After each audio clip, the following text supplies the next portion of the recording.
Look beautiful as always. Thank you. You look handsome as always. Well, I don't always look this good. It's the pedicure. But thank you for being here. I wish you actually were barefoot under there. No, you don't want to see the old web toe. Ooh. Big turn off for this crowd and the ladies. Good for the mermaids. Yeah. Right? I can get through the water so fast. But other than that, it's very sad. I want to congratulate you before we get started, because I haven't seen you in a little while. And since the last time I saw you, you won a Golden Globe, which is very impressive, but the most impressive part, you beat out Meryl Streep to get the Golden Globe. That's impossible. How did that happen? I mean, good for you, and you deserve it. Yeah, it was kind of... I would think whenever you're up against Meryl Streep, it's just like, well, I won't even show up, you know? Exactly. That's how I felt. And I worked with her. I was lucky enough to work with her in a play here in New York. And so when I saw her at the Globes, I like bumped into her and was kind of jokingly like, "You're going down."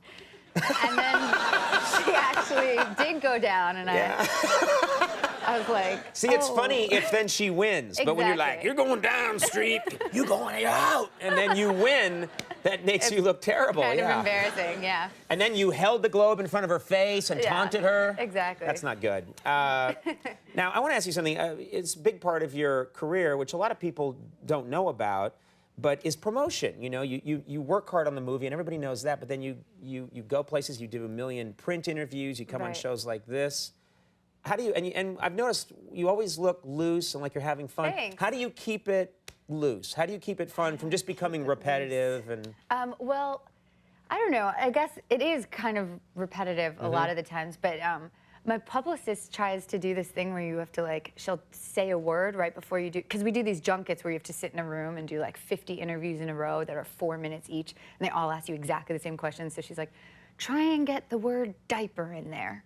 And like she throws out like some random word. It's like a fun game, like a bet. Yeah. Exactly. Like and try and incorporate it into your answer, and it kind of messes me up all the time because you're trying to. Yeah, I've noticed a lot of your interviews are you just talk a lot about diapers. All the time. It's weird. But I mean, I think that would be fun. It'd be fun for your publicist, but you're trying to talk about the movie, and you're like, I still haven't worked diaper in. Exactly. Yeah. I'm like, Anne Boleyn at the guillotine was really wetting her diaper. Yeah. I can work it in easily to almost any conversation, but I'm an immature ass. You had a United Kingdom premiere for this movie, which royal premiere. A royal premiere, and the royals were there at the premiere.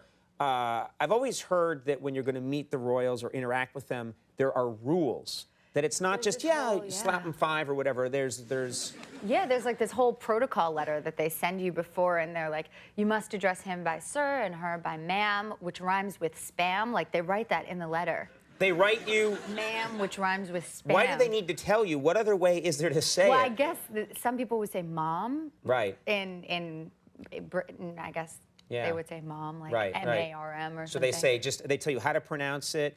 Are you allowed to talk to them sort of informally at all? You can only answer questions, but you can't ask any questions. That's how it works for me here, too. Actually, if anyone ever says, and how are you? Don't you speak! Portman, you will answer my questions. You will do it now.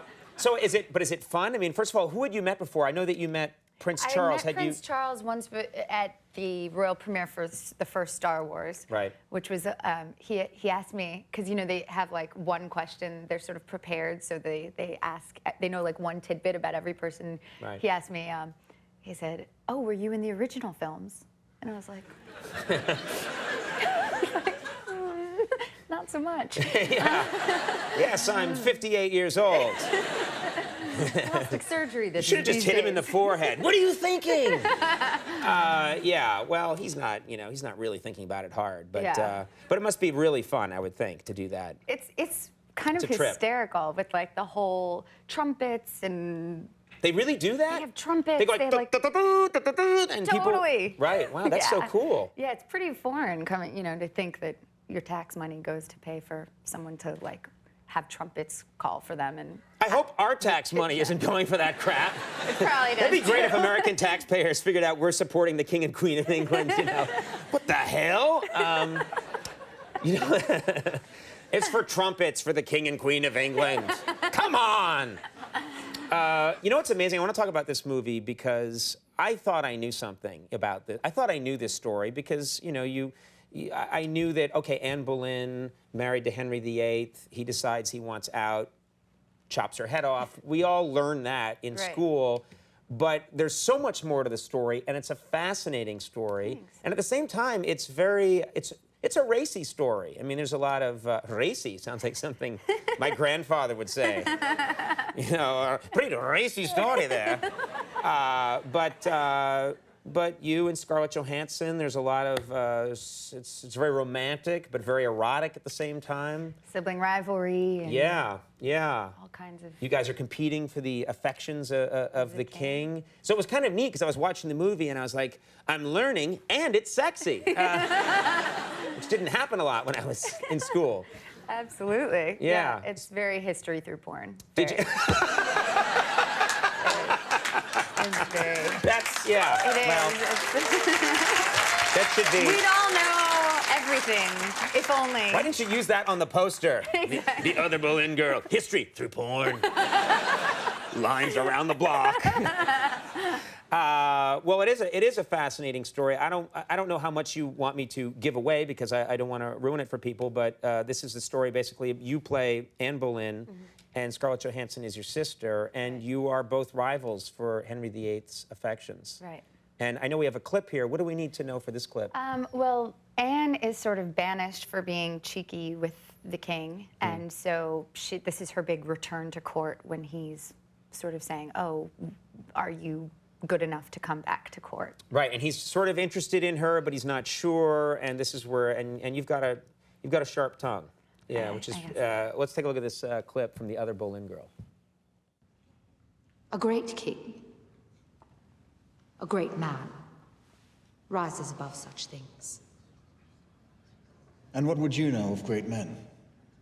I've read enough books and heard enough talk to believe I'd know one if you were before me. Then look about you. I'm curious. Do you see one here?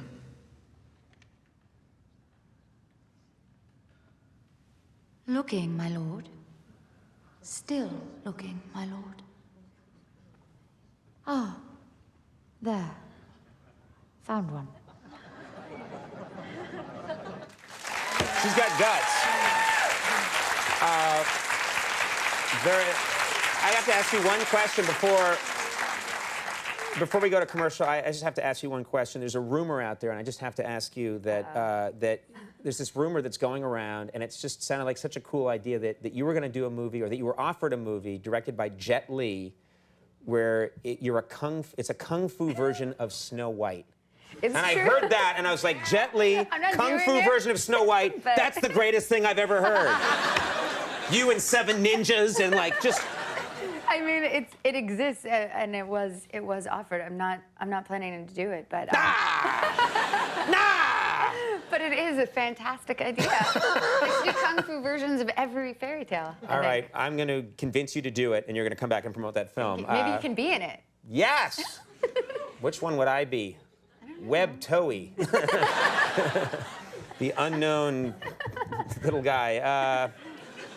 The Other Boleyn Girl, you should see this. It's a great movie. Opens in theaters tomorrow. Natalie Portman, so nice to see you again. Thanks for being here. Thank you. Yeah. We'll be right back. Robert Schimmel's here. Stick around.